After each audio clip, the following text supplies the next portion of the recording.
Hi, everyone. You're listening to Radio Cherry Bombe, and I'm your host, Kerry Diamond, coming to you from New York City.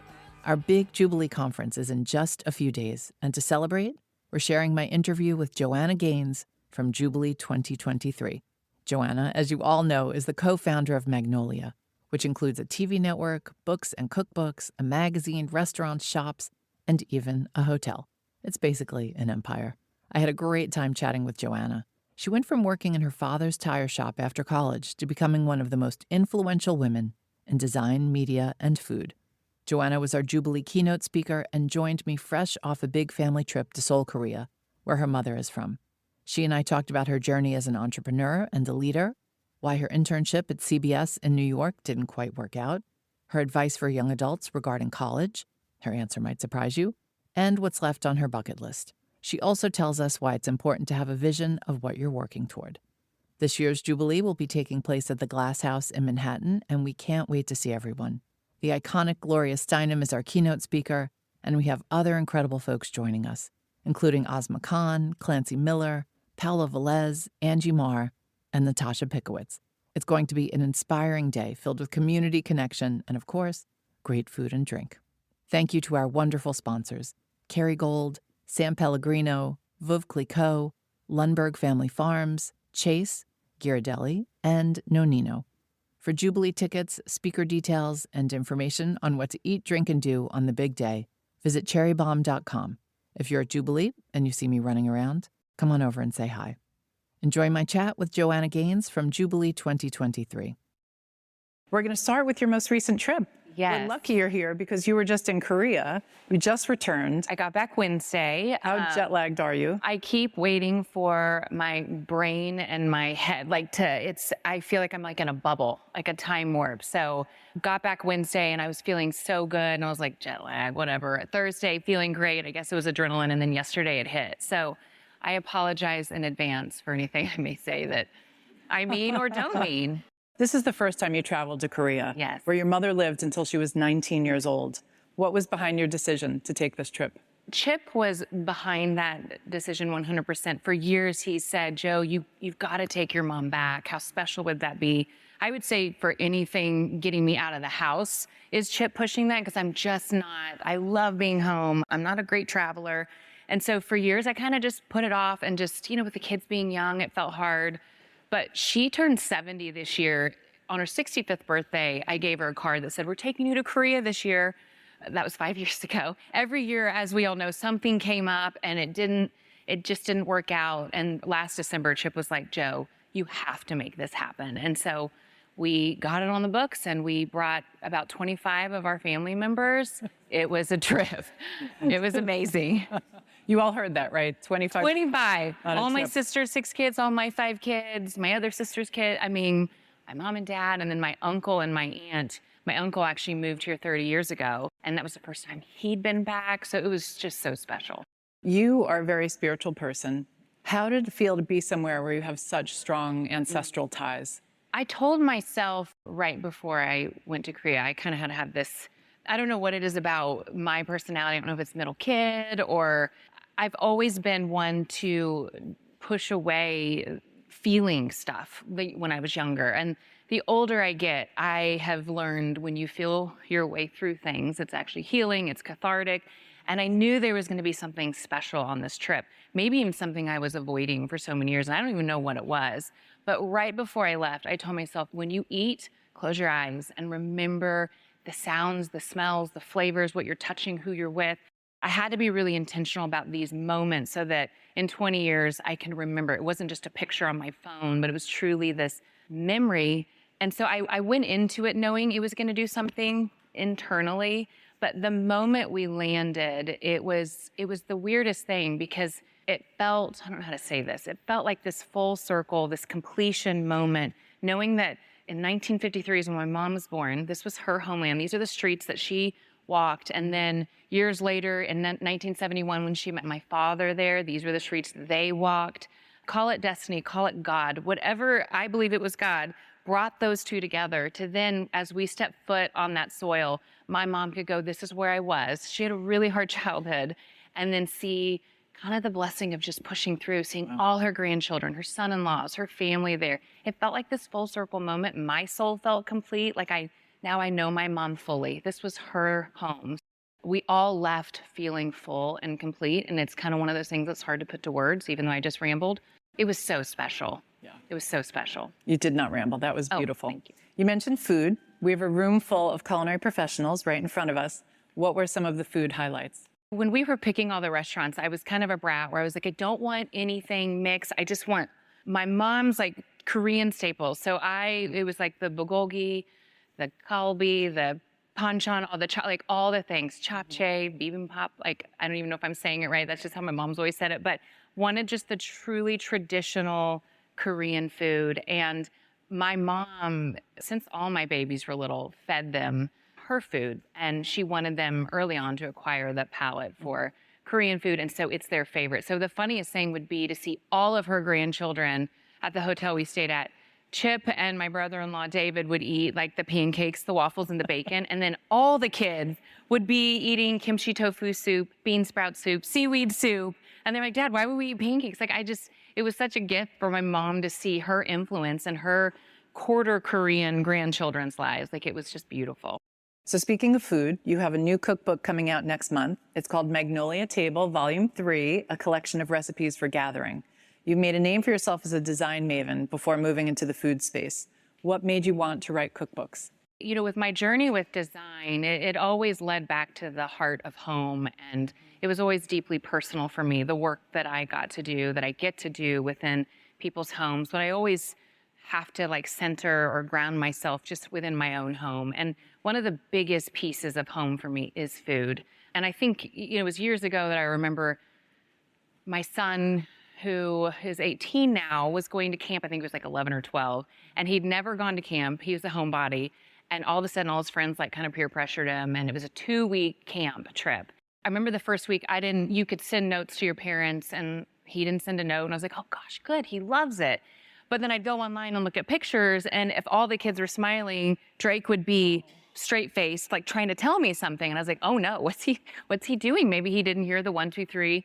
The next week, every day, I start getting letters in the mail that said, Mom, I need you to come pick me up. I miss your food. Then the second day, after that second week, Mom, when I get home, I need you to make biscuits and gravy. The third day, Mom, I don't understand why you're not here. Do you not love me? You need to come get me. But when I get home, can you make lemon pie? So I have 5, that I still treasure now. I should probably frame them, of his postcards.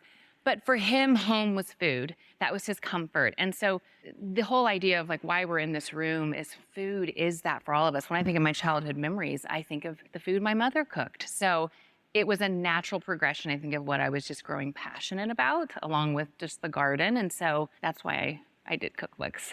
And tell us how the new one is different from the previous 2. Yeah, I think every volume is maybe an evolution of, what I'm growing into with food. I would say it's a lot like the design journey for me, where in the beginning, I kind of threw myself into it, but then when the show hit, I was like, I don't think you can call me a designer. I didn't go to school for this. So I would say I was a decorator, or, I would always, and same with food. I'm like, I don't know, I'm a home cook. What do you call me? Who knows? I love food. Every volume is just this kind of journey for me as I became passionate about food. I still joke with the team, like some of the recipes I shared in volume 1, like, can we delete those? It was like mashed potatoes, salt, and butter. I'm like, you can't put that in a cookbook. I mean, hopefully everybody knows how to make mashed it's a recipe. potatoes. It's a recipe. But volume 3, what I love about volume 3 is the food team at Magnolia. We all started working on it right before the pandemic hit. And then when it hit, we were testing in our own kitchens. We were FaceTiming each other and comparing. And that was a moment where we all were craving community, being together, comfort. And so it took a while to get this one, out the gate. But I think the heart of it was, again, just those moments and those times together. So I feel like this one feels even more special. We've got a lot of cookbook authors. If we had the house lights up, you would see how many cookbook authors we have in the room. They can all relate to that. This is the question I'm dying to know. Who are some of your culinary influences? Yes. Well, the panel that was up here, I'm just so proud of those women, watching all of them in the way that they interact with food, the way they share food it's like that mix of the knowledge they have, that intention and that heart. something about that when you wrap it together, it's fun to watch. And so, it was fun to call each and every one of them and say, hi, I really admire you. You want to show on the network? So I would say admire them for sure. Julia Child is someone I've admired for so long because it's something she took on later in her life. She really opened the door for so many to step into that space. We even get to have her shows on the network, so that feels like a true honor. And then my mom, who I do believe in so many ways there is a science to food. I believe that. I honor that. I'm like, I'd love to go to culinary school one day. But then you watch my mom cook, there's no science. It's like throwing stuff. And I'm like, Mom, I need that recipe. And she won't. She's like, I don't know how to give it to you. You just do this. That's just another way where I'm like, I love that she cooks in that way with her heart. And anytime she cooks anything, it's gone and within minutes. So I'd say she's also someone I truly admire because she does it with 100% love. And I hope you all caught that the Julia Child shows are on the network. On the linear side, yes. If you want to see them, and I hadn't seen a lot of the my early girls will ones. just watch them because she's just so entertaining and it's just real. Yeah, I love it's it. so wonderful. There's a home for them. We'll be right back with today's guest. Today's show is presented by Bezzy. Bezzy is bringing labneh, a Mediterranean staple, straight to American kitchens. If you've never had labneh before, think of it as the perfect love child of yogurt and cream cheese. Smooth, creamy, and just the right amount of tangy. It's made with 3 simple ingredients: milk, cream, and cultures. All natural, no GMOs, just pure, delicious goodness. And let's talk flavors. There's plain for the purists, everything for the bagel lovers, red pepper for a little kick, and coming soon, hot honey. Whether you're dipping, spreading, or swapping it in for sour cream or cream cheese, Bezzy is here to upgrade your snacks, meals, and honestly, your whole fridge. You can find Bezzy in New York at Union Market, Citarella, Zabar's, and Happier Grocery, and they're expanding to other locations soon. In the meantime, follow their journey and get inspired at Eat Bezzy on Instagram and TikTok. The Bezzy founders are official Cherry Bombe members. If you'd like to be an official Bomb Squad member, visit cherrybombe.com for all the details and perks, like discounts on Jubilee tickets and invites to our monthly member meetings. A lot of the meetings are focused on building your business, and we've had terrific guest speakers. Author and recipe developer Carla Lolly Music, Substack star Caroline Chambers, and events expert Sue Chan have all joined us to share the secrets to their success and answer our members' questions. The Bomb Squad is an amazing community, and we would love for you to be part of it. Did you know that the Cherry Bombe Podcast Network has the #1 baking podcast in the U.S.? We do, and it's called She's My Cherry Pie. Each Saturday, baker, cookbook author, and recipe developer Jessie Sheehan talks to the sweetest bakers and pastry chefs around and takes a deep dive into their signature bakes. If you've been wanting to level up your baking skills, this is the show for you. Tune in for expert tips and tricks from guests like Claudia Fleming, Zoe Francois, Christina Tosi, and so many more. You can find She's My Cherry Pie on Apple, Spotify, YouTube, or wherever you get your podcasts. And don't forget to subscribe so you never miss an episode. There's also a companion Substack for all you Substack gals out there. Check it out. The link is in our show notes. I would love to talk to you about being an entrepreneur because, like I said, we've got a lot of cookbook authors. We've probably got about 700 entrepreneurs or would-be entrepreneurs sitting in this room. I love it. You've had an incredible professional journey from CBS News intern right here in New York to shop owner to blogger to becoming one of the most influential folks in media, design, and food today. I would love to know in what ways you have become a better business person and a smarter entrepreneur since opening that first Magnolia shop in 2003. I still remember, I mean, I can feel them now, like just thinking about just the nerves and all of that. I think in 2003, because I didn't train myself for business, even retail. I worked at my dad's tire shop for 10 years before that. I always held 2 dreams. I always told my dad, I'll take over. He didn't have boys. I'll take over the tire shop. I want my dad to be proud of me. So I had that and I said that, but internally I was like, I don't want to sell tires for the rest of my life. But I couldn't tell my dad that. So when I came to New York, he was like, oh, great, I'm going to lose my daughter to news. And so I always kind of had the tire thing happening here. And I learned a little bit about retail in that way. But I truly thought I was going to get into broadcast journalism. I'd studied it for 5 or 6 years. Like I was pretty passionate about it. But it wasn't until I got to New York and I had that internship that I realized not that there's anything wrong with news. I mean, I work for 48 hours. So if we all know, it's like that investigative crime, cold cases. I'd come home feeling like I just need some light. And being in the biggest city in my world, from Waco, Texas, I felt so lonely. It's like all these people are everywhere, but for whatever reason, I didn't feel seen. It was just like, how do you make friends in a city like New York when you're, 21 years old? So I'm sure most of you know how to do that. I was just a little more awkward. But it wasn't until those moments on the weekends, it was back when like Soho was a little less commercial and there was the locally owned boutiques. When I'd step into that space, I would feel so at home, and I didn't know how to, I was like, what is that feeling? And so this isn't even your question. Your question was, how have I evolved? Okay, I'll tell you how I evolved. In the early days, that first year, when I finally decided I want to create that experience here in Waco that I felt in New York City, I only knew the basic numbers of to pay my bank note and the electrical bill, and all. I had to do $275 a day in retail sales. And so every day my head was down, and that was my focus. I didn't realize you had to have a vision or a goal for your business to keep growing, to keep moving forward. So I'd say 20 years later, the one thing I've learned is the day-to-day can be hard. It can be a grind. If you don't have that vision, even if it's a year out, 3 years out, 5, for me, it's always been a 3-year thing. If you don't have that vision, your head's going to always be down, and the right now is going to feel hard.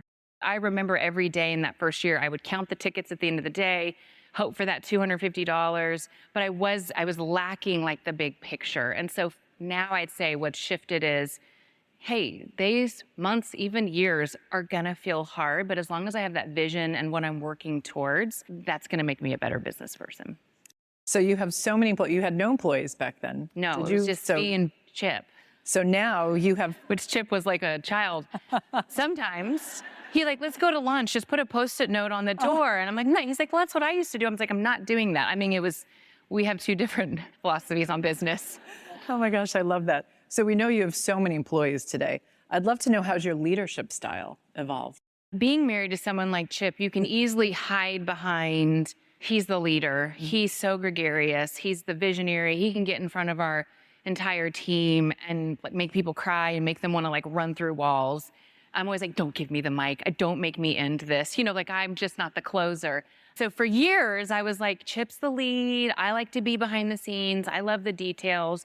But I'd say about 5 years ago, I have a lot of internal dialogues with myself. I started feeling this thing rise up in me that it's like, you are also a leader. You may not lead like your husband, you're quieter, but you need to rise up and you need to own that and feel confident in that and not bashful about it or, oh, I'm not a leader, Chip is. That's kind of what I always did. Mainly for my daughters, I want them to see that. The women that work with me, I want them to be empowered by that. And so I would say the difference is just the ownership of that we're all leaders in our own unique, beautiful way. And the second we own that, I mean, stuff's going to happen. I want to go back to the internship for a second, because you decided not to pursue a media career despite studying communications and, like you said, having this dream about being in broadcast television. And today, ironically, you have one of the most influential media networks around. That was clearly CBS's loss. Yeah. You talked about changing course after your internship and explained it a little bit, but having to give up on a dream and pivot, that's something a lot of us face. How did you deal with that? For the longest time, I felt there were two dreams, one being a dream of just like pleasing my parents and honestly the tire shop thing. The day I told my dad, hey, Dad, I don't want to do this anymore. I mean, I did it for 10 years. The poor guy was waiting for me. 6 months later, he sold the business. And I mean, he now works at Magnolia with me selling candles. So it's a full circle moment. But it was hard to know, as the middle child, the kid who always wanted to please my parents, that was really hard to face and just see, I'm sure there was a bit of loss to my father knowing that dream was going to die kind of there with that. But then even with the journalism thing, my parents and the investment in the 5 years of going to school for broadcast journalism and then all of a sudden going, I'm not doing that either. But because life is so interesting, the idea that years later, somehow I'm now getting to incorporate tire sales because of retail. I mean, you buy something for this, you've got to sell it for that. Like there's the knowledge of that, but also the stuff I learned in broadcast journalism to just help me with the network side of our business was a full circle moment. So I feel like what I've learned is just that nothing's wasted. Nothing is wasted. So when you go with your heart, you go with your gut, you may have to wait years to see it come full circle, but keep going. If you were a college student today, what would you major in? I love that question. I'd go to culinary school. One day I'm going to go to culinary school because I want to merge that heart and intention and love for food, but also with the knowledge of it. I do admire people who've gone to school and they know that science and that there's something about that I feel like is equally as beautiful. So one day I'd love to do that. I always ask Chip, if we can go to the same place where Julie's child went, and none of my kids want to go with me, so I have to wait for them to all be out of the house. But also psychology. I think there's something, whether you're in retail or food, there's something that's just so fascinating about the human mind, the human heart, the human soul. And the idea that, even as a mother of 5, for me to just blanket statement being a mother and teaching I have to cater to each kid. All 5 kids are so different. And then you take that same idea into business with all the employees that we have. You can't blanket statement leadership either. And then you go even further and you just think about the world we're in. It's just once we all realize that we're all so individually unique and beautiful and that we're not the same and we probably shouldn't be the same, there's something, if we can tap into that I feel like would be a beautiful thing. Let's talk about your Magnolia shows for a minute. I love the food shows, obviously, as much as the design shows. And I think everyone got a sense from the panel up here just how special the people are on the network. I'm just so curious, how did you choose, what were you looking for folks to star in these shows? A lot of what I was, well, you don't know if I can say this out loud. I'm like jet lag. A lot of what we were looking for were people who weren't looking to be on TV. So in a lot of ways, whether it was social media where we found people or in magazine articles or even newspaper articles, you're following along and you're watching someone just do their life without an end goal in mind, but just, I'm doing this because I love it and I want to share that gift with others. These people started rising and you started seeing these specific people, these storytellers. And I would say that's really kind of the base for us is that. And that's why it took a little harder to get this thing launched, because most of the people that are on the network now started with a no. They said, I'm too busy. I can't imagine what cameras in my life. They said no. Okay. They said, that seems scary. Like I've heard production is, there's more time. And so it was us talking people into, we aren't going to script you. We're not going to say, hey, for commercial break, throw a teaser out there. It's truly, we want to follow your life. We want to follow what you're passionate about. If you're cooking in the kitchen and your kid walks in, let that happen. Like just really hoping that these storytellers just trust us with their story. And, now 3 years later, when we look at the Magnolia Network family as a whole, it's a beautiful family of humans that we're so proud of, that are truly doing work that they're passionate about. And I know are inspiring others to do the same thing. Let's talk about the whole organization, because there's so much to the Magnolia organization. If it were a house, what would your plan be for the next few years? Maintenance, renovation, expansion, redecorate? Well, that's an amazing question. I love that. I think maintenance is always happening. It's got to. So I think always maintenance. If it were up to me, I would say, what did you say? Expansion. Expansion. Sure, let's expand. Let's get a little bigger. But the foundation's got to be right. And I think that's what is important about anything that we do is like, it's okay to go back and say, this was the foundation 5 years ago. We got to fill these cracks. We've got to bring in new support so that it'll support what's next.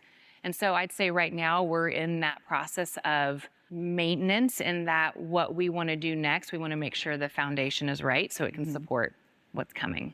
Would Chip have said demolition? There's always going to be a little demo in there for him, but I think he's all about expanding. Who knows? So tell us one more thing on your bucket list. I know you said culinary school is up there. Barrel racing. Barrel racing? While I still have my long hair, it's a dream. I actually have a fear of horses. So it's like, as only I can do. It's like, I'm terrified of horses, but I want to be a barrel racer.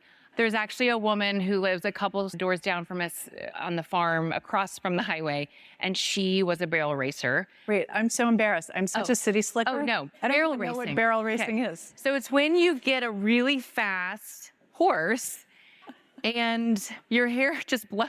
You look really cool on a horse. And they shoot out of the gate and there's like 3 barrels and you have to just go out and go around each barrel full speed without knocking the barrel over. Okay. But they always wear these cool outfits with fringe, and that's a dream of mine. But she keeps saying, I want to teach you how to barrel race. But I asked if we could start on a small horse first. I'm terrified of horses, but who knows, maybe in 2 years I will be a barrel racer. Okay. Barrel racing in Doesn't that culinary seem school. fun? You heard it here first. Was I the only one who didn't know what barrel racing? I mean, it's all right. Okay. It's a Texas Some of my thing. City Slicker friends are in the front row. So, okay, everybody, this is the last question. I'm so sad to say those words. As the world gets more and more virtual and more technology obsessed, I'd love to know your prediction for the IRL world that you, me, everyone in this room treasures so much. What is the future of community, connection, and gathering?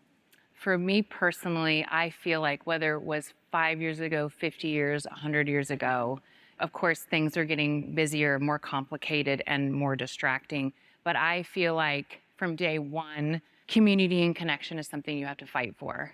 You know, it's funny because I love songs from like the 70s. I'm like, Chip, this is the same stuff we're going through. That they, you know, it's just like these reoccurring themes in society. So it's like we're always going to have to fight for some of these things that seem like patterns just in culture. And so I really feel like what I loved about just this event is knowing I was going to be in a room with all of you who I truly believe are fighting for that connection and community. You know, the value of that. We all know what it feels like to scroll in the dark and say no to something, and then you're done going, geez, why do I feel a little lonelier? Why do I feel a little more depressed? And we can choose that, or we can say yes and be in community and have that connection and truly be filled up.